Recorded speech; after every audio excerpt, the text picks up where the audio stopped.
When I was first called into the ministry, I was a clown.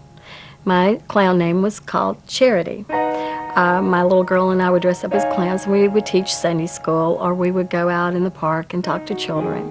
When I first was called to the ministry, I wasn't real sure exactly where God wanted me to be, and I just wanted to start somewhere, and I met a guy who was involved in prison ministry, and he got me involved. In 1994, Rick and Sharon Paget met through their church's singles ministry. Both ordained ministers, the couple formed the Freedom and True Peace Ministries and took their messages to the streets of Gainesville, Georgia. We had what we call our vision. I don't know if you'd call it that, but we were impressed of the Lord to open a center for youth. They had a vision to build a youth center, but no money to build it. Then, opportunity just about knocked the Pagets off their feet. The operators of the local boxing club were looking to sell their business. With an extensive background in martial arts and a deep desire to minister to the youth of Gainesville, Rick and Sharon Paget had found a home for their ministry. What did you think when you first stepped into the place? What did you think? Well, at first, it was a 100-year-old building. No air, no heat. I thought, okay, I'm really a missionary now.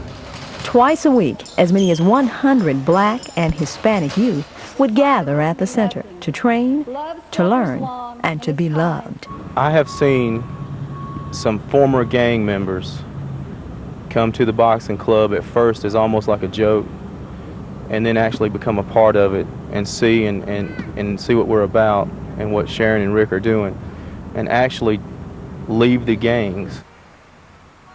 Then, without warning, the Pagets were told they would have to move their program. The owner of this building had different plans for it. Rick and Sharon were disappointed, but not defeated. Tighten the hook up. This last hook, tighten it up. I want you, boom! It's Friday, 1 week from the next big boxing tournament. With or without a building, prayer and training resume under the stars. You need to be focusing on next weekend. We want to win, okay? That's part of competition. Ooh, this is heavy. But winning is not as important as doing your best. When you're boxing, it's you, the opponent, and the referee, and nobody else. Between rounds, it's me and you.